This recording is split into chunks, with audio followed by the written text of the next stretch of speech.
Hello students. आज के lecture में हम लेटर विक्टोरियन पीरियड के जो मेन नॉवेलिस्ट थे उसको डिस्कस करेंगे। विक्टोरियन पीरियड के जो नॉवेलिस्ट थे, जिसमें कि अर्ली विक्टोरियन पीरियड और लेटर विक्टोरियन पीरियड थे, उनके दोनों के जो राइटर्स थे उनके सब्जेक्ट मैटर एकदम डिफरेंस था। उनका नॉवल को ट्रीट करने का या फिर जो कौन सी क्लास को वो लिखना पसंद करते थे, वो दोनों ही डिफरेंट था। और जो लेटर विक्टोरियन पीरियड की नॉवेल्स थी उनको मॉडर्न नॉवेल्स का प्रिकर्सर माना जाता है। मतलब जो मॉडर्न नॉवेल्स में जो थीम थी उनकी स्टार्टिंग या फिर उनका कुछ अंश लेटर विक्टोरियन पीरियड में देखने को मिलने स्टार्ट हो गया था। लेटर विक्टोरियन पीरियड में जो मेन 3 राइटर्स हैं, ऐसे तो खूब सारे हैं पर जो मेनली हैं वो है जॉर्ज एलियट, जॉर्ज मेरेडिथ और तीसरे हैं थॉमस हार्डी। और जॉर्ज एलियट ने सबसे पहले मॉडर्न नॉवेल्स को लिखना स्टार्ट किया था। सबसे पहले हम जॉर्ज एलियट को डिस्कस करते हैं, जिनका लाइफ स्पेन 1819 से लेके 1880 तक था। तो जॉर्ज एलियट ने जो अपना वर्क लिखा था वो मेनली था आइडियाज़ पे वर्क, मतलब इंसान के विचारों को सेंटर में रख के उनके मतलब साइकोलॉजिकल वो मनोवैज्ञानिक स्थिति उनकी क्या होती है, उनके दिमाग में क्या चलते रहते हैं, क्या विचार आते रहते हैं, उनको सेंटर में रखे उन्होंने अपनी सारी नॉवेल्स लिखी थी। और जो जॉर्ज एलियट है उनका रियल नाम था मैरी एन एवांस। क्योंकि विक्टोरियन एज में और जितने भी राइटर्स थे मोस्ट प्रोबेबली वीमेन राइटर्स, उन्होंने मैस्कुलिन सूडोनिम के अंडर में अपना वर्क पब्लिश करवाया था।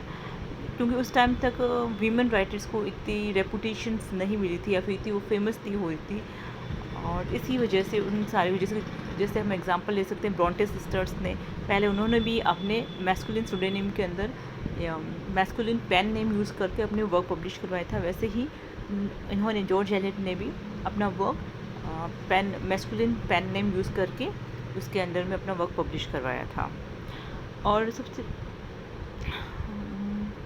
आगे है कि क्योंकि जॉर्ज एलियट एक कंट्री साइड से बिलोंग करती थी, तो उन्हें बहुत ज़्यादा थोरो नॉलेज था, मतलब संपूर्ण नॉलेज था उनको कंट्री साइड का, या वहाँ की पीपल कैसे होते हैं, वहाँ के लोगों का रहन सहन कैसा होता है, उनकी हायरार्की कैसे होते हैं, उनके स्टैंडर्ड्स क्या है, उनकी वैल्यूज़ क्या है। तो उन्हें सब कुछ उनकी लाइफ के बारे में सब कुछ पता था, बहुत डिटेल्ड में पता था। तो उन्होंने उस चीज़ों को अपनी नॉवल से बहुत अच्छे से पोर्ट्रे किया था। इस वजह और उन लोगों की जो कंट्रीमेंस थे उनके वो जितने भी ह्यूमर हो या उनके दुख हो, पैथोस हो, उनको सिंपल folk को बहुत अच्छे से प्रेजेंट किया। इससे पहले यानी कि जॉर्ज एलियट से पहले जो नॉवलिस्ट थे उन्होंने इस चीज़ को इतने अच्छे से प्रेजेंट नहीं किया था। पर जॉर्ज एलियट फर्स्ट नॉवलिस्ट थी जिन्होंने बहुत अच्छे से इसको पोर्ट्रे किया था, पिक्चराइज किया था। और सबसे बड़ी बात है कि जो जॉर्ज एलियट की जो नॉवल थी उसकी जो फॉर्मेशन है उसमें एक फ़्लो था। मतलब एक जो प्लॉट है या फिर एक सीन एंड होता है वहीं से दूसरा सीन स्टार्ट हो जाता है, मतलब वहाँ पे ब्रेक नहीं आते, वो अब एक फ़्लो में सारा का सारा चलता रहता है। तो यूनिटी ऑफ प्लॉट था जो कि इससे पहले की नॉवलिस्ट में लीकिंग था। मतलब नॉवेल्स में, स्पेशली नॉवल में ये चीज़ मिसिंग थी कि भाई यूनिटी ऑफ प्लॉट, मतलब एक फ़्लो में प्लॉट नहीं चल रहे थे, वहाँ पे ब्रेक्स आ रहे थे। पर इनकी नॉवेल्स में फर्स्ट टाइम इन्होंने इंट्रोड्यूस किया था कि यूनिटी ऑफ प्लॉट इनकी नॉवल से स्टार्ट हुआ था। और उनकी जो नॉवेल्स थी, these novels reflect more clearly than any other Victorian novels the movement of contemporary thoughts. उस टाइम की जो इंसानों के थॉट थे, लोगों के जो विचार थे, उनको बहुत अच्छे से इन्होंने जॉर्ज एलियट ने प्रेजेंट किया था अपनी। और जिस तरह से रिलीजन को लेकर और साइंस को लेकर एथिकल डिफ़िकल्टीज़, रिलीजन को लेकर जो कॉन्फ्लिक्ट चल रहा था उनको वैसे पोइट्री में तो पोर्ट्रेट किया जा रहा था पर नॉवेल्स में नहीं हो रहा था। तो नॉवेल्स में जॉर्ज एलियट ने सबसे पहले पोर्ट्रेट करना स्टार्ट किया था कि इंसान एक किस तरह से ट्रबल्ड है दोनों के बीच में, साइंस को और रिलीजन को लेकर, उनके एथिकल्स को लेकर वो किस तरह से ट्रबल्ड हो रहा है, किस तरह से परेशान हो रहा है। जैसे कि मैथ्यू आर्नोल्ड ने किया था, वैसे सेम वे में उन्होंने उस टाइम के जो कॉमन पीपल है उनका डिप्रेस्ड मूड और मेलंकली, यानी वो किस तरह से उदास रहते थे, उसको अपनी नॉवेल्स में प्रेजेंट किया था। साथ में जो उनकी नॉवेल्स हैं उनको साइकोलॉजिकल रियलिज्म भी कहा जाता है, मतलब इंसान की साइकोलॉजी को उन्होंने प्रेजेंट किया था उसमें।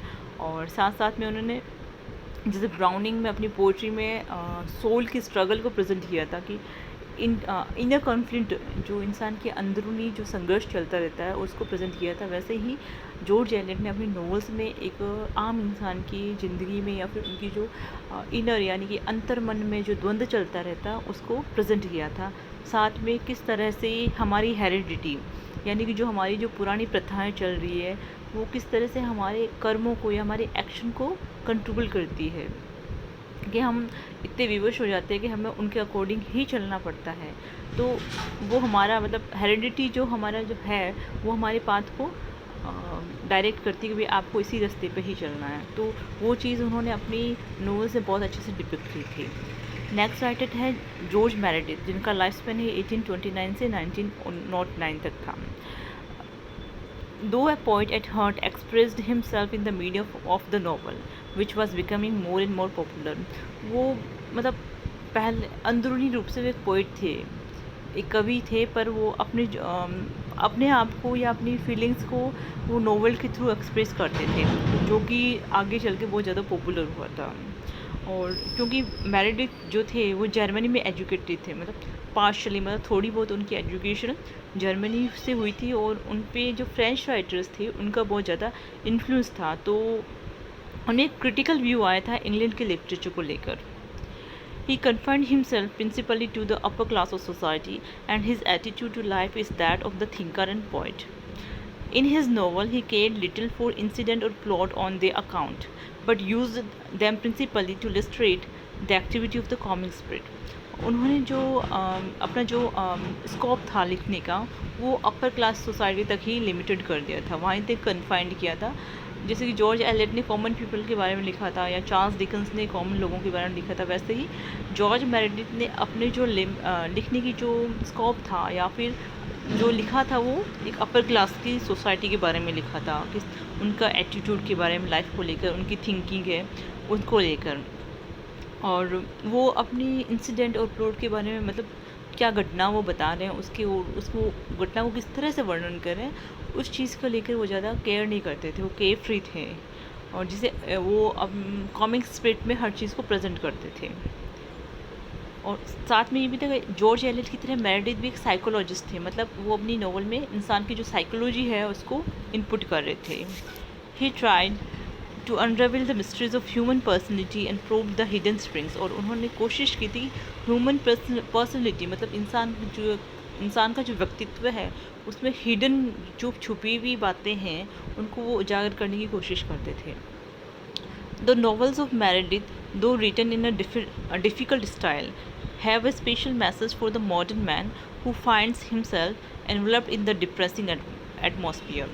जो मेरेडिथ की जो राइटिंग है वो काफ़ी थोड़ी बहुत डिफ़िकल्ट स्टाइल में थी, फिर भी उनमें एक मैसेज था मॉडर्न मैन के लिए, जो अपने आप को डिप्रेसिंग एटमॉस्फेयर मतलब ऐसा एटमॉस्फेयर जिसमें नेगेटिविटी कुछ ज़्यादा भर गई हो उसमें अपने आप को पाता हो, चारों तरफ से उनको डिप्रेसिंग ही मतलब डिप्रेशन ही मिल रही है या फिर नेगेटिविटी है या नकारात्मक विचारों से वो घिरा हुआ है, तो उसके अंदर उस इंसान के लिए उसमें मैसेज होता था।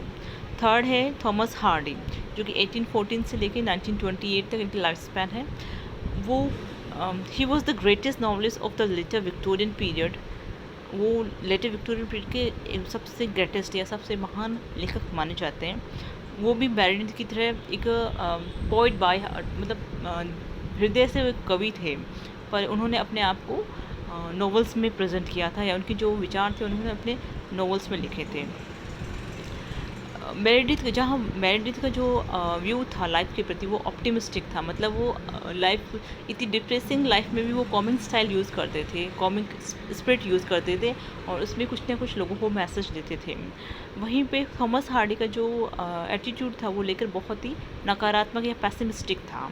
उन्होंने ट्रेजेडीज़ लिखी थी और थॉमस हार्डी को ऐसा लगता था कि ऊपर कोई ऐसी पावर है, कोई बुरी पावर है जो यूनिवर्स को कंट्रोल करती है और जिसकी वजह से इंसान हमेशा अपने जो भी प्लान बनाता है या जो भी अपनी विचार करता है आगे फ्यूचर लाइफ को लेकर वो हमेशा डिस्ट्रॉय हो जाते हैं।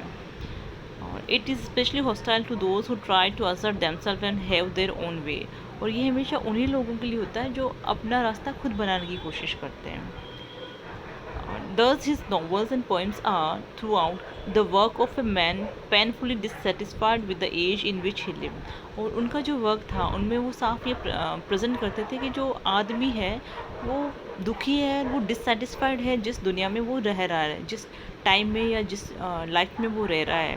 तो मतलब ये हुआ कि ये एक नॉस्टैल्जिक राइटर थे। उन्हें अपने जो इंग्लैंड का जो पुराना टाइम था वो ग्लोरियस लगता था, और अभी जिस ड्यूरेशन में वो रह रहे थे उन्हें वो बहुत ही पैसिमिस्टिक, यानी कि बहुत ही नकारात्मकता से भरा हुआ लग रहा था, और बहुत ही उन्हें ऐसा लगता था कि जो इंसान है वो बहुत ही दुख की स्थिति में है। ही यर्न फॉर इंग्लिश पास्ट, जैसे मैंने बताया वो नॉस्टैल्जिक राइटर थे। उन्हें इंग्लैंड का जो पास्ट था, जो ग्लोरियस पास्ट उनको फील होता था, उसको वो याद करते थे।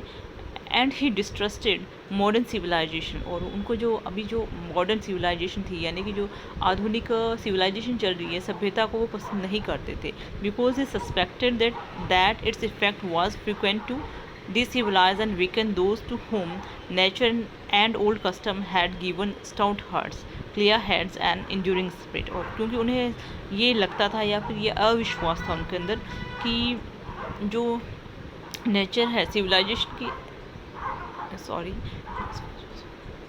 he suspected that its effect was frequent to decivilize and weaken those to whom nature and old custom had given stout heart, clear heads and enduring spirit। उन्हें ये फील होता था कि ये जो मॉडर्न सिविलाइजेशन है वो जो पुराने जो लोग थे जिनका एकदम जो हृदय था एकदम साफ था, और मस्तिष्क भी, यानी उनके विचार भी एकदम साफ थे, या जिनमें स्पिरिट, इंड्यूरिंग स्पिरिट थी, मतलब संघर्ष करने की जिनमें क्षमता थी, वो उनको डिसिविलाइज कर रहे हैं। जो ये मॉडर्न सिविलाइजेशन है वो उनको वीक कर रहे हैं। His greatest quality as a writer is his sincerity and his innate sympathy for the poor and the downtrodden। और उनकी जो ग्रेटेस्ट क्वालिटी थी राइटिंग में, एक तो वो सिंसियरिटी थी, और वो बहुत ज़्यादा सिंपैथेटिक थे, मतलब बहुत ज़्यादा भावनात्मक थे, या सहानुभूति फील करते थे गरीबों के लिए और जो सताए हुए लोग होते हैं उनके लिए। If at times he disgraced the limits of art, it was mainly on account of his deep compassion for mankind, especially those belonging to the lower stratum। और अगर कहीं पे भी उन्होंने जो लाइन क्रॉस की है उस टाइम के लिटरेचर के हिसाब से, तो वो मेनली इस वजह से क्योंकि वो इंसानियत के लिए, यानी कि मैनकाइंड के लिए बहुत ज़्यादा कंपेशन फील करते थे, या बहुत ज़्यादा भावुक थे, और स्पेशली लोअर स्ट्रेटम के, मतलब जो निम्न वर्ग के जो लोग थे उनके लिए वो ज़्यादा कुछ सहानुभूति फील करते थे।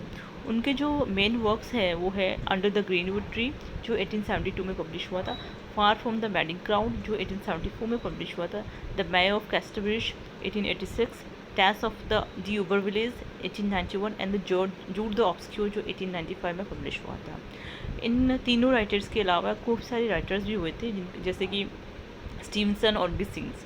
इनमें जो स्टीवनसन थे उन्होंने एडवेंचरस रोमांटिक एडवेंचरस नॉवल लिखना स्टार्ट किया था, जैसे कि the kidnap, the treasure island. इन्होंने ऐसे कुछ वर्क्स लिखे थे जिनमें रोमांटिक एडवेंचर यानी कुछ साहसिक कार्यों को उन्होंने नॉवेल्स में लिखना स्टार्ट किया था।